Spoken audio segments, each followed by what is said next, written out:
इस वक्त हमें ज्वाइन कर रही हैं पीटीआई की सीनियर रहनुमा शीरी मजारी साहिबा। शीरी साहिबा, आपका स्टेटमेंट इस वक्त ट्विटर पर बहुत ज्यादा वायरल है। हर कोई सोचता, पहले से ही ये इशारे मिल चुके थे कि हेड मनी दे दिया गया है अरशद शरीफ के सर पे, दहशतगर्द उसके पीछे हैं, तो फिर तो उसे सिक्योरिटी प्रोवाइड करनी चाहिए थी कि बोलना चाहिए था कि भाग जाओ मुल्क से बाहर। देखिए, मेरे ख्याल में जिन्होंने सिक्योरिटी देनी होती है वो तो तैयार नहीं थे और इस वास्ते उसको मुल्क छोड़ना पड़ा। और फिर मुझे उसने ये भी बताया कि दुबई भी छोड़ना पड़ा क्योंकि वहां तक वो पहुंच गए थे कि किधर दुबई में है, और उसके बाद उसने किसी को नहीं बताया किधर वो गया। और उसने अपनी तरफ से सोचा ये सेफ्टी होगी, बट वाज़े तौर पे जिनकी लंबी रीच है वो पहुंच गए और एक स्नाइपर से एक bullet shot on the head. Sniper confirm हुआ है शीरी साहिबा? देखिए, बात ये है, सबसे पहली खबर जो अपेरेंटली उनको ड्राइव कर रहे थे, जो उन्होंने खबर जब दी तो यही था, स्नाइपर शॉट थी सर पे। Clear assassination that means? बिल्कुल असैसिनेशन। उसके बाद अजीबोगरीब बात हुई कि जी कोई चेस हो रहा था, ड्रग कैरिंग कोई क्रिमिनल्स थे, तो केन्यन पुलिस चेस कर रही थी, तो उसी गाड़ी में अरशद शरीफ बैठे थे तो उनको भी शूट कर दिया। और पता नहीं अजीब अजीब ये। और फिर आप हमारे कई टीवी चैनल्स देख लें, उन्होंने पहले कहा कि असैसिनेशन है, मर्डर है, फिर कहा जी एक्सीडेंट है।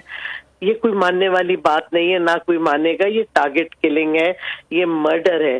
किसने किया है ये मर्डर? किसके हाथों पर लहू ढूंढूं मैं अरशद शरीफ का? ये तो वही सवाल है, कौन वो अरशद का? शीरी साहिबा, इशारे तो सारे आपको मिले हैं, वीडियो आपकी वायरल है। I am sure you have the most inside information from all of us. I don't have all the information. मुझे तो जो अरशद ने बताया जब वो मुल्क छोड़ के गया तो उसी वजह से कह रही हूँ। बट ये वाजे है कि जाहिर है असैसिनेशन हुई है। किस चीजों पे वो बात कर रहा था, आगे का लाहे अमल बताइए शीरी साहिबा। मेरा ख्याल में इसमें प्रॉपर इन्वेस्टिगेशन होनी चाहिए। और मैं समझती हूँ कि जैसे वो MQM का जो मर्डर हुआ था लंदन में, तो FIR इधर रजिस्टर हुई थी पाकिस्तान में, तो हमें भी इधर रजिस्टर करवानी चाहिए FIR पाकिस्तान में। और मेरा कौन रजिस्टर करवाएगा? PTI रजिस्टर करवाएगी शीरी साहिबा? आई थिंक, मुझे नहीं पता लीगली कौन करवा सकता है या लवाइकीन करा सकते हैं, बट मोर इम्पोर्टेंट एक जुडिशल कमीशन बने, क्योंकि ये जिस तरीके से हालात जा रहे हैं कि जिसको मर्जी आए आप कस्टोडियल टॉर्चर कर दो, जिसको मर्जी आए आप कत्ले आम कर दो, ये कब तक चलता रहेगा ये सिस्टम? ये नहीं चल सकता। और मैं समझती हूँ कि इन्वेस्टिगेशन हो, उसकी अपनी स्टेटमेंट्स इतनी सारी हैं, पिछले 2 दिन में उसकी ट्वीट्स ही देख लें, उसका वीलॉग आखिरी देख लें, तो कई चीजें वाज़ेह होती जाती हैं। और जिन लोगों के नाम उसने कई दफा लिए उनको बुला के क्वेश्चनिंग तो होनी चाहिए।